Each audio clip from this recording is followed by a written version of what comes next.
Hello and welcome to some more Star Citizen news. This week earlier than it would be normally because I'm away at BritizenCon over the weekend to see beautiful people like Brian Chambers, people in the UK that want to party about Star Citizen, woo, and other people with beautiful beards. But this will take us up to and include Thursday the 20th of April in the news, the Banu Defender concept sale. So the Banu Defender is on sale from Friday the 21st of April till the 1st of May. So it's 10 days like any normal concept sale. The ship will come with lifetime insurance and 2 pieces of hangar flare, and it's $185 if you're using store credit, but it should also be available as a war bond discount.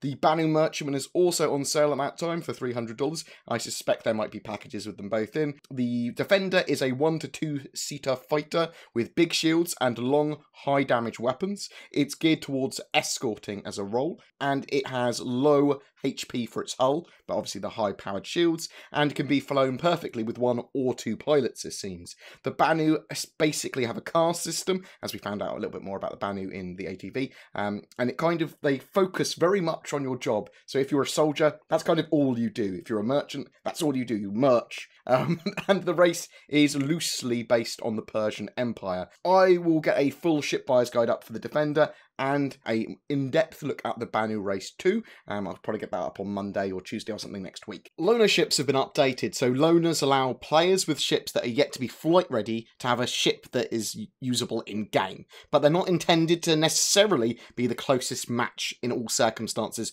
to that ship. They are just there to allow players to experience the game, and in some situations too, players are given a ship for the Persistent Universe as well as a ship for Arena Commander, normally the Hornet, if that ship isn't suitable for Arena Commander. Base variants are used in most cases for ships though, where available, or if not, then the Constellation Starfarer, the Gemini, Freelancer, Super Hornet, Vanguard Hoplite, P-52, M50 or Xi'an Scout are used. Kind of normally whatever is more suitable for the ship that you've purchased. You can check out the full list now below, but they have changed around, so check them out. Batgirl also had an interview with Chris Smith. Chris Smith is a lead ship artist, and he talks about a few things here, some of which was relatively useful information-wise. Artists can make changes to ships, adding bits and pieces that they think appropriate or cool, and if Chris Roberts likes them, then they kind of stick. Yeah, they do have free reign to kind of do little bits and bobs there, off-piste sometimes. Ships are heavily fan-influenced, as well as influenced by real-life references from aircraft and similar things. There is a balancing act when saving polys, so literally resources that people are going to be, it's going to be sapping up resources and CPU and stuff, with looking at different concepts and stuff, but they also balance that with concepts, they balance that with what makes sense in the engine, and kind of what the theme of the ship is as well. They are constantly trying to add more resolution and detail to the game and to these ships as technology evolves, and they use the same model and engine for Squadron 42 cutscenes as they do in the game. It's exactly the same thing. Some of those scenes are obviously pretty interactive. Everything is rendered in engine, which is absolutely fantastic. And they use various techniques to make it look as good as possible, obviously. Some environment art as well. So we saw some awesome art from Nicolas Novelli, an environmental artist from Behaviour that was working on Star Citizen. I'll put a link to the pictures in the description, but they were pretty awesome. The shots of Nyx were of especially good note. He did some work on some asteroids as well, and there's lots of environment pieces on Nyx there. I thought it was very, very impressive and looks kind of pretty cool. There was some missing stuff on the 3.0 and beyond schedule report. Mining, for one. In the case of mining, it's worth remembering that mining is effectively 3 different things: mining asteroids in space, mining on planets, and mining gas in space as well, or fuel, basically. And mining will be in as soon as it's ready. They just don't have firm dates on each of those particular sections. We will see it when it's in. It could be in 3.0, it could be in 3.1 or 3.2. We'll have to wait and see. The Redeemer. So Disco Lando commented on the Redeemer schedule as well. They can't work on all ships at all times due to resources available. They do have a lot of ships that they want to get into the game, and because of that, they're not able to get some ships started or in until 2018. The Redeemer is one of those ships, as with a number of others. So, talking about some other ships, the Banu Merchantman and Carrack are also on that schedule, with a expected release or completion date anyway of mid-2018, and the 890 jumpers there as well with a March 2018 release. Or again, completion date. We don't know exactly what patch it will fit into, but that's when they're planning to have those assets pretty much finished.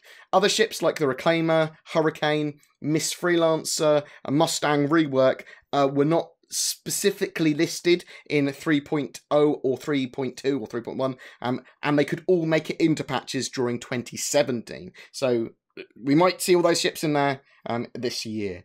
Dragonflying. There's a fan-made game called Dragonflying, which is being released for free Friday the 21st of April at 6 PM CEST. It's a shoot-'em-up, but it also has racing too. You're a dragonfly. It's called Dragonflying. It's worth checking out as it's pretty impressive as something that's made around 3 months. It is a fan-made thing. BritizenCon. BritizenCon is this weekend. It's your final chance to buy tickets as they won't be sold on the door. Various CIG devs will be there, including Brian Chambers, Luke Presley, John Crew, Sean Noonan, as well as many, many more. There will be panels, a dogfighting competition, a raffle, a short film contest, and lots more. Find out more at BritizenCon.uk. If you have any questions for the devs, drop them in the comments below as well. I'll ask them if they're relevant and if I have the chance to. There's also Gamescom Star Citizen tickets going on sale this weekend as well. For Saturday, subscribers and concierge can purchase tickets. On Sunday, it's everyone else. If you want a ticket for Gamescom Star Citizen's party, then check that out. Obviously, it's only if you're going to be around Cologne, Germany, around that time. Let's check out what Cloud Imperium Games LA have been working on. Item System 2.0. They've been working out heating and cooling. That's been worked on a lot better now for allowing for more dynamic components and the ways they deal with heat.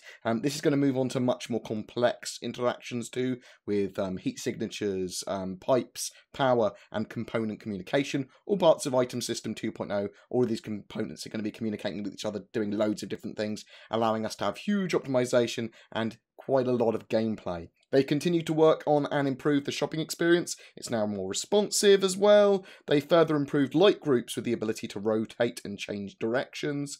As part of Item System 2.0 as well, light groups will rely on ship, station, and vehicle power as well. They are developing a control manager, they term it. This system will allow to automatically give authority over items like turrets, consoles, seats, etc. across the game, and basically dictates the level of control on what control of an item that a player has or an AI has, and its sub-items as well, and how it can be used. The Anvil Terrapin has now moved on to grey boxing. The RSI Aurora rework has made a lot of progress as well. It's looking pretty damn slick, that ship now. Quite surprising for a starter ship to look that good. They've been testing out the new planetary tech, flying around on the awesomeness of this beautiful red planet, or moon, or whatever this place is. I don't actually know where this planet is. They use tools to manage their database of character animations to allow fast, intelligent streaming of animations in an optimized fashion. All of what they are doing in-game is trying to get object container streaming and streaming of all these animations and objects and items and ships in, so that we can get a experience that we don't have to have huge amounts of preload or any preload. They want to make it as seamless as possible, but they also want to get all of these things optimized to a fashion where anyone can play them on whatever rig, or at least a low barrier to entry for people to play the game, so you don't need super rigs to play. Various tools and optimizations have also been made to characters, items, ships, and loadouts as they move towards character customization and Alpha 3.0. The quest givers as well, in 3.0, Miles Eckhart and Ruto are getting ready for their appearance in the verse, and they've been working on them. And they showed some cool like BDU uniforms and undersuits and other things, but they showed the heavy marine armor fully stocked with grenades and weapons. This looked absolutely amazing. It had 2 weapons on his back and 4 grenades on, and like 8 magazines or something. It was a huge amount of armament on that armor, and makes me just want to run around with that on the verse. There was also a little featurette on the Banu race and the Defender, just a snippet, but we shall dive into that in another video next week as well. And they also have announced a referral competition and new referral rewards, which we'll go into briefly. So some new referral rewards have been added from 75 and up recruits. So for 75, you will now get a Misc Razor. For 100 recruits, you'd get a Vandal Blade. And these ships look permanent additions to your account rather than just Arena Commander ROM ships or anything like that. For 200, you'll get the Vandal Glaive. For 500, you'd get yourself an Anvil Terrapin and a Hurricane. For 1042, you'll get access to the Million Mile High Club. And for 2017, which is a stretch goal even if you're really trying to go for referrals, you would get apparently an Aegis Javelin, which is... that's a big ship. There's also a special referral contest going on at the same time until the 8th of August, where any of your referrals count towards a different set of prizes as well, and well, as an addition to a Starkidden t-shirt, clothing for your character. Starkidden's basically a Hello Kitty parody, it seems, that's going to exist in the Star Citizen universe. For 10 recruits, you'll also get a pink dragonfly with a Starkidden logo on it. And the top spot, whoever literally has the most referral points on the leaderboard, will be getting an Idris M. But there's also a giant prize for 2,942 referrals, which is a Gamescom trip. Literally a free trip to Gamescom for one lucky person, if anyone reaches that crazy figure.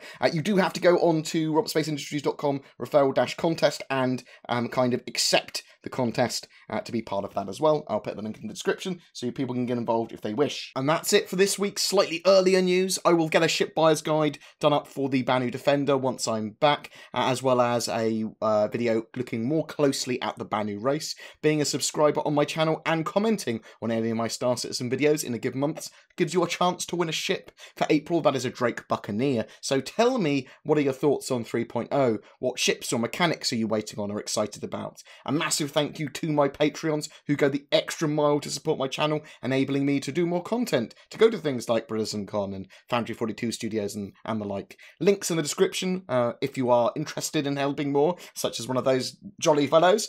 Remember to like and subscribe, guys, as it really does help me, and I will see you in the verse.